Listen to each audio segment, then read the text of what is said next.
શું તમે અર્જન્ટમાં લગ્ન કરવા માંગો છો? નવા પાત્રની માહિતી મેળવવા માંગો છો? તો આ ચેનલને સબસ્ક્રાઇબ કરો અને બેલ આઇકનને પ્રેસ કરો જેથી તમને નવા પાત્રની જાણકારી મળે. હેલો મિત્રો, કેમ છો બધા? મજામાં હશો? હું તમારો પ્રિય મૌલિક મેરેજ બ્યુરોમાંથી. આજે આપણે તમને એ વાત કરવા આવ્યા છીએ કે જ્યારે અમારા ત્યાં પાત્ર લગ્ન કરવાની ના પાડે ત્યારે જ સામેવાળી પાર્ટીને અમે કહીએ એટલે પાર્ટીનું કેવું રિએક્શન હોય છે આ વિડીયો રેકોર્ડિંગમાં સાંભળો. અને જો તમને લગ્ન કરવા માગો છો અને જિંદગીભર સાથ દેવા માગતા હો અને જિંદગીભર રહેવા માગતા હો તો આ નંબર ડાયલ કરો 9313533149. એકબીજાને ગમશે તો રૂબરૂ મુલાકાતના 2-3 દિવસમાં ફેસલો. સાંભળો રેકોર્ડિંગ.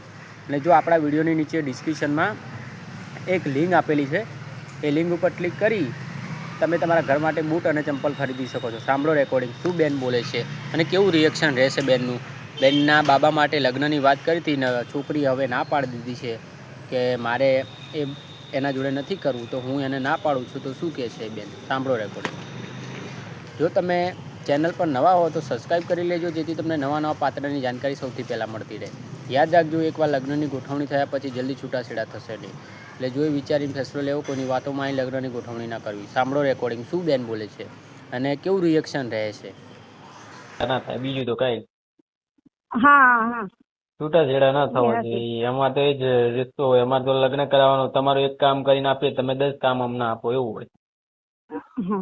પણ આમાં એવું કઈ ન, પણ એ તો દીકરી નો ગમે તો આપડે કઈ પરાડે જોરથી કરાવવાનું. ના ના, આ તો તમે જ લગ્ન કર્યા છે, તમને બી ખબર જ છે ને કે તમને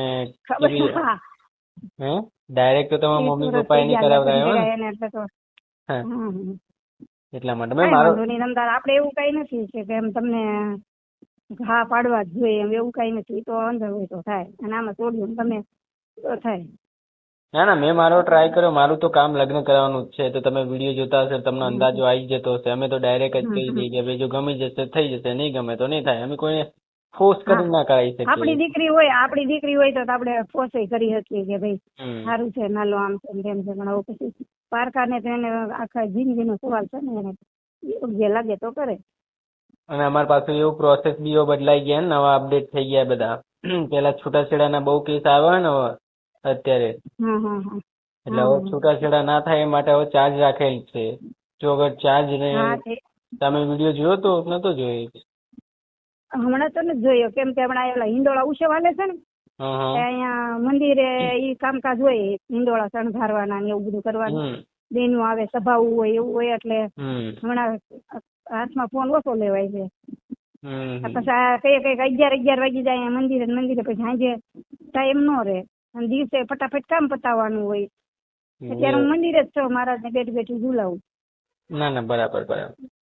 તે હવે જેવું છે કે હવે જો અગર છૂટાછેડાની માંગ કરે છોકરો છોકરી, જે આમાં શું હોય, એકવાર લખાણ થઈ જાય, જો અગર છોકરો ને છોકરી જો અગર છૂટાછેડાની માંગ કરે તો એ હવે ચાર્જેબલ બેઝ જ રાખી દીધો એમાં.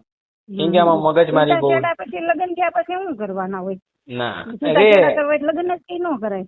ના ના, આમાં બેન એવું છે કે અમુક કરતા કરી લે છે પછી 2-3 મહિના પછી પેલું શું, આમાં અમુક હોય કે દાડીએ કામ કરતા હોય, બરાબર, અને 2-3 હજાર રૂપિયા મહિને કમાતો હોય, કદાચ અઠવાડિયાના 10-20 હજાર રૂપિયા કમાતો હોય. એમાં દિવસનો ઓલા 2-3 છોકરાને મા જોડે લગ્ન કરે એટલે ખર્ચો તો થાય. દૂધ પાણી અત્યારે શું નથી જોઈતું સમય પ્રમાણે, અત્યારે મોંઘવારી કેવડી છે.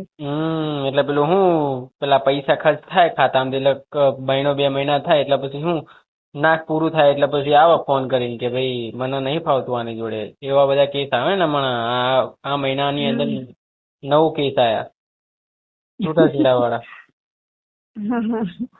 એટલે એને કેમ મેં કહ્યું, એને કહ્યું સુખ દુઃખ તો જીવનમાં આવીને પસાર કરીને જિંદગી કાઢો તો થાય, નકર છૂટાછેડામાં બાંધવામાં આખી જિંદગી વહી જાય. નો ભગવાનનું ભજન કરીએ કે નો જીવનમાં ઘર સંસારમાં ક્યાંય મન લાગે. આમ જિંદગી રખડી નાડાવડા અત્યારે ઘર કરીને જાય એવું થાય. તમે એક ઘરે બે ઠામ કરીને બેસી જાવ ને, મારું છે એમ માનીને બેસી જાવ ને, તો તમે જીવનમાં સફળતા મળે. કોક દીક મહારાજ ભગવાન એમ જોડે. પછી ફરી કર્યામાં તો અહીંયા કોઈ નો ઈ સુખી થાય, નો હમાવાળા સુખી થાય, કોઈ નો થાય. ના ના, આમાં એવું છે કે અમારે ત્યાં શું હોય, છોકરાને ગમી જાય છોકરીને એટલે અમે તરત મુલાકાતનો ફેસલો કરી દઈએ. પણ સામે વાળું એવું હોય કે હમ. છોકરી બરાબર હોય પણ છોકરો એવો હોય અમુક વાર છોકરીનો બી હા વાંક હોય, છોકરાનો એકલા ના હોય. હા પણ હમ. મેન મુદ્દો એ જ હોય કે છોકરી બરાબર કરતી હોય પણ છોકરો કદાચ અમુક વાર એવું હોય કે છોકરાને હા આડી હા અસર હોય ભાઈ, તો એ વાતોમાં આઈને છોડતો હોય ઈ ઈ આટલી. ઈ વાત જ અલગ છે, ઈ વાત જ અલગ છે. ઈ એવું હોય તો વાત જ અલગ છે કરવાની. હમ પણ પછી આમાં શું છે ભાઈ, આપણે સંસાર લઈને બેઠા હોય તો સુખ દુઃખ તો જીવનમાં આપણા કર્મનું હોય. ઈ કોઈ તમે કે હું ભોગવી દઈ ને હમ એમ વાત છે. મેં મારો ઈ તો કોઈ નો ભોગવી દે ને. મારો તો આટલો અનુભવ છે કે હું સામે વાળાનું ઘર વસાવું તોડાવું ના, પણ આમાં અમુક હું માણસો એવું વિચારીને બેઠા હોય કે ભાઈ મારા જ છે, હું જ છું. અમુક માણસો કેવું કે અહીંયા બી કરી લો ને પેલા કણે કરી લો, અહીંથી તોડી લો ને પછી બીજી છોકરી પર ટ્રાય કરું મહિનો 2 મહિના પછી. પણ અમારે બી પોલિસી હોય ને, પોલિસી ખિલાફ તો જવાય નહીં. સાચી વાત છે. અમારે મારા લગ્ન છે ને મોહનભાઈ, હા. ઘરમાં કાંઈ નહોતું, ખાધા ખાધનું થતું. હમ એવી પરિસ્થિતિ મારા સાસુ સસરાની. મારે પિયર સારું હતું. તો હમ મારો સંબંધ કર્યો ને તો બધાએ એમ જ કીધું કે છોકરીને નથી દેવી. મારા બાપુજી એવું કીધું કે ભાઈ કે ગરીબને દઈ ને તો હમ ભગવાન રાજી થાય, ગરીબને દઈ ને હારા હમ નથી, હારા ગાડે થવું બે, પણ ગરીબને કોણ આપે. એમ કરીને મને દીધી હતી. લ્યો અત્યારે રોજ હું તમારે કહું છું ને કે આ બેઠી બેઠી મંદિરે મહારાજને ઝુલાવું. જો હું તમને આમાં એવું છે અત્યારની છોકરીઓને ડાયરેક્ટ બધું પરબારું લઈ લેવું છે. ફેશન અને નો અત્યારનું જમાનો છે. જનરેશન જ એવી છે. અત્યારે ફેશન નો જમાનો થઈ ગયો બેન. અને ઓમે અત્યારે જો નો હોય ને એને પછી એમને બિચારા પાછા જ રહી જાય છે. ના ના, એવું છે. હું તો મારો પૂરતો ટ્રાય કરું જ છું. મારા તો શું લગ્ન જ કરાવવાના કામ છે. ગમી જાય તો કરાવી દઉં, ના ગમે તો હું કરું કે જબરજસ્તી તો કોના ગળે લટકાડું કે. હા ભાઈ, એ તો આપણી દીકરી હોય તો આપણે ગમે એ કરી શકીએ. બહારની દીકરીને તો એને આપણે થોડા એને કઈ એના મેં માવતર છે ઈ તો મેં એને કેવું કે ભાઈ ના ના તારે કરવું જ પડશે. આમાં શું હોય કે આમાં અમુક માણસો કેવાય હાવ નાના માણસ હોય, હવે 200-300 રૂપિયાની દાડીએ જતા હોય બરાબર, અને હમ અને એના જોડે કઈ હોય ના, ને પૈસા 2-3 હજાર રૂપિયા ખાતામાં પડ્યા હોય લગાવી દે. પછી પેલું શું કે છોકરીને ગમી જાય તો થઈ જાય વળી. પછી 2-3 મહિના પછી હમ પાછા આવે કે ભાઈ મને તો નહીં ફાવતું આની જોડે, મારા જોડે તો પૈસા એટલા બધા નહીં, ભૂલથી થઈ જાય લગ્ન. હવે આમાં શું ભૂલ કહેવાય બેન? ભૂલ થોડી કહેવાય. તો એને ખબર જ હોય ને જીવનમાં, એ જિંદગી જીવતા હોય એટલે કે આમાં સાચું છે ખોટું છે. એટલે આવા ગાંડા કે જેવા હું માણસો કરું છું, હું ક્યાંથી કમાઈને આવું છું, હું ધંધા કરું છું, કે એટલે હું મારી મરજી છે કમાવાની, કામવાની આવે એને ગધરાવાની પેલા તેવડ છે એ જોઈને કરવાનું હોય ને. ના અમુક માણસો એવા આવે છે. મતલબમાં અમુક માણસો એવા આવે છે કે મતલબમાં મારું શું કહેવાનું છે, બોલો મારું એ કહેવાનું કે ગમે એને મારા દીકરાને સંબંધ કર્યો હોય કે તમારે હાલો, મતલબમાં તમારે જ લગ્ન કરવાનું. પણ તમને એટલો તો અનુભવ હોય જ ને કે મારે આવે ને મારે આ લગ્ન કરી તો મારે કમાવવું પડશે, અને મારે કામમાં ટેવડ હોય તો મારે લગ્ન કરે. ગધરાવાની ટેવડ હોય તો, ગધરાવાની ટેવડ ન હોય અને ફટાયું થઈને રહેવું હોય, ઘડીક ઓલા વાંદરા ઘોડે આડાડે થાડાડે એમ તો પછી નો થાય ને. એમ એ તેમ જોઈને વિચાર પેલા કરવો હોય, વિચારીને લગ્ન કરવાનું. આમાં શું હોય ખબર છે કે અમે તો પૂરતો ટ્રાય કરતા જ હોય, પણ આ અમુક વાર કેવું હોય કે છોકરીઓનો વાંક નહીં હોતો, અમુક વાર તો છોકરાનો જ વાંક હોય. કેમ કે અમે જોડતા હોય. આપણે છોકરાની જ વાત કરું છું હું, કે છોકરાને ઈ જોવાનું હોય કે હું ગધરાવી શીખીશ કે નહીં, એમ કે મારે લગ્ન કરીને હું એને આવતલને સુખી કરી શકીશ, કે હું કમાઈશ, કે હું આ બધા જે ઠેકડા ઠેકડી કરું છું ત્યાં નહીં જાઉં. એ બધું જે પુરુષને જ વિચાર કરવાનું હોય ને. સ્ત્રી તો ઘરની નારી કહેવાય. હાલો, એ તો તમને ઘર કામ કરે, ખેતી હોય તો આ ખેતી કરાવે. બાકી જે કામીને લાવવાનું હોય તો જણની ફરજ છે ને, એમ વાત.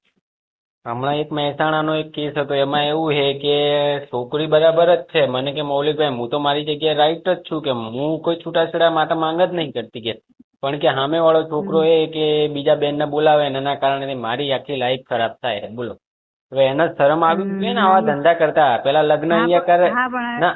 મારી વાત સાંભળો, હવે તમે પોતે વિચાર કરો, મારે કોઈના જોડે લગ્ન કરવા હોય તો મારે તો બીજા આડા સંબંધ હોય તોડવા પડે, છોડવા પડે. હા, છોડી દેવા પડે. તો આ તો આડા સંબંધ આડા સંબંધ રાખવા હે ને. હવે 2-3 મહિના એના જોડે રહી લીધું ને હવે એવું કે મારે આની જોડે નહીં રહેવું, તો હવે પેલી છોકરીની તો જિંદગી બગડે ને. એ તો છે ને, સવાલ જ નથી. તો આવા માણસો આવે છે. હવે પાછા એમ કે મૌલિકભાઈ કે છૂટાછેડા કરવામાં કેટલા દિવસ લાગે? 1 દિવસનો ફેસલો છે કે લો. હામાં જવાબ આપે. માણસ કહેતા કે સુધારતા વાર લાગે, બગાડતા તો સેકન્ડ થાય. જીબડી છે મેં કીધું બોલી નાખે એટલે બગડી જાય. મેં એને કીધું કે લાય તારી બેનના લગ્ન કરાવી દઉં અને 2-3 દાડા કોકને ખેલવા દે, પછી ખબર પડશે 2-3 મહિના પછી.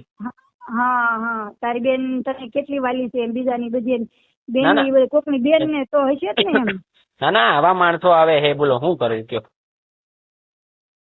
એટલે આવા માણસો સારું હા કઈ વાંધો નહીં, આપણે ન ગમતું કઈ પ્રયત્ન કરવાનું થતું નથી. ના ખોટું ના લગાડતા, જે સાચું હતું મેં તમને ના કહી દીધું. ખોટું ન લગાડવાનું, આમાં કઈ તમારા હાથમાં જ નથી. મેં મારો પૂરતો આમાં કઈ મારું ન હાલે ને તમારું. મેં મારો પૂરતો ટ્રાય કર્યો. જો ભગવાન ના ગમે એ જ થાય. જો હું તો મારું તો કામ એક જ છે, જો ગમી જાય તો કરાવી દઉં આપણે છું. તો નિમિત્ત થઈ કરવા હસતા કરતા તો ભગવાન જ છે. હા. આપણે નિમિત્ત હોય, આપણને એમ થાય કે આપણે કરે, પણ આપણે નહીં કરતા હતા મહારાજ છે. હમ. નિમિત્ત થઈ, વાડ વિના વલન વેલો ન ચડે ઘોડે, કે આપણે નિમિત્ત બની. હમ. મને ખોટું નથી લાગતું, તમારે ખોટું લાગી નહીં એમ ખોટું લાગે, 2 રોટલી વધારે ખાઈ લઈશ. હા એ તો ના એ વાત સાચી છે. ના મેં મારો ટ્રાય કર્યો, પણ આમાં અમુક શું હોય કે આ છોકરીઓ બી અમુક વાર કેવું હોય કે હમણાં મેં તમને કીધું ને, એક બેન હાજી હતી બરાબર, અને ભાઈ સારો છોકરો દેખાતો હતો. એ છોકરો બરાબર ના લાગ્યો એને, અને જે પેલો થોડો આ આંખેથી થોડો દેખી નતો શકતો ને, એ ગમ્યો બોલો, એ બાડો ગમ્યો બોલો, શું કરવું કયો.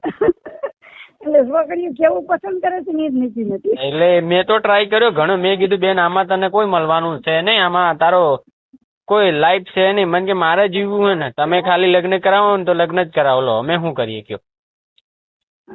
કાંઈ વાંધો નહીં, તારા કિસ્મત, બીજું હું કઈ. એટલે પછી હું તો હવે શું આને કરું. શું કીધું, આ બેને શું કીધું? આને ના જ પાડી દીધી કે મારા આમાં નહીં કરું. મેં કીધું બેન તું એકવાર વિચારી લે, 2-3 દાડા વધારે આપ્યા પણ તો એ જ પાડવા માંડી ગઈ. પછી મેં કીધું હવે મારે તમને વાત તો કરવી પડશે. હું આ 2-3 દિવસથી આ મરણતિથિમાં છું ને, એટલે આ બધી મારા વાતચીત થતી નથી. અને આમાં એક તો એટલા બધા ફોન આવે ને, એટલી નવરા માણસો એટલા ફોન કરે ને આખો દિવસ, તમે માનશો નહીં. કઈ કામ ધંધા નહીં હોતા એવા ફોન કરે છે બોલો. આ પણ ખોટા અમુક કડી કાઢવા કરતા હોય એમ ને, બધું અમુક તો જાણવા. કે અમુક શું જાણવા, યુટ્યુબમાં વિડીયો આવે એમાં જોવા મળે તો બી પાછા ફોન કરશે. હા એ એટલે નહીં કાઢવા, બીજું શું હોય ને. ના એ હવે આમાં એવું છે કે અમુક ને તો હું મફતમાં લગ્ન કરી લેવા હે ને, મફતમાં એક જણો મને કે મારે હે ને લગ્ન કરવા હે ને, મારે કે જિંદગી જીવી હે ને, કે હું દારૂ વેચવાનો ધંધો કરું. મેં કીધું તારી જોડે દારૂ વેચવાનો ધંધો કરે તું, તારી જોડે લગ્ન કોણ કરશે એમ કે. બોલો એક જણો મને કે હું ટ્રેક્ટર વેચી મારું કે તમે મારા લગ્ન કરાવી નાખો, ₹1,00,000 તમને આપી દો. મેં કીધું છોકરીને ગમવું તો જોઈએ, મારા ₹1,00,000 લઈને મને શું મળવાનું.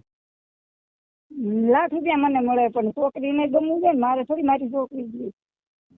જો બેન મેં ટ્રાય કર્યો. ક્યાંક બીજે હોય ને તો ક્યાંક હોય તો સારું હો બેન, ખોટું ના લગાડતા. જે કીધું મેં તમને સાચું કીધું. આમાં નહીં, હું મંદિરે બેઠી તો ભગવાનની મોજ ને ખોટું લગાડું. હું તો એમ જ કહું કે મારા મહારાજની મરજી હોય ને તો થાય, એની મરજી હોય ન. આમાં હોય બાયોડેટા ગયો હોય, પણ છોકરીમાં એવું હોય કે છોકરીના અંદર શું ચાલતું હોય મગજમાં, આપણે શું કરીએ કયો. બહારનું આપણે જોઈએ કે રૂડા રૂપાળા, પણ અંદર કેવું હોય એ થોડું આપણે ખબર હોય. એટલે તો એના વિચાર કેવા હોય, હું વિચારતા હોય. સારું ચલો બેન, જય શ્રી કૃષ્ણ. સારું, જય શ્રી કૃષ્ણ, જય સ્વામિનારાયણ. જય સ્વામિનારાયણ. અર્જન્ટમાં લગ્ન કરવા માટે આ નંબર ડાયલ કરો 9313533149. એકબીજાને ગમશે તો રૂબરૂ મુલાકાતના 2-3 દિવસમાં ફેસલો. મિત્રો વિડીયો ગમે તો લાઇક અને શેર કરો. ચેનલ પર નવા તો સબસ્ક્રાઈબ કરતા રહેજો, જેથી તમને નવા પાત્રની જાણકારી મળતી રહે અને લગ્નની ગોઠવણીની સૌથી પહેલાં માહિતી મળે. જય શ્રી કૃષ્ણ, ધન્યવાદ. ને યાદ રાખજો આપણું ચાર્જેબલ બેજવાળું કામ છે, જેમાં પર પ્રોફાઇલે ₹2,000 ચાર્જ છે. ગમશે તો જ થશે, નકર નહીં થાય. જય શ્રી કૃષ્ણ, ધન્યવાદ. આપણી એપ્લિકેશન લોન્ચ થઈ ગઈ છે. એપ્લિકેશનના વધુ જાણકારી માટે કોલ કરજો. જય શ્રી કૃષ્ણ.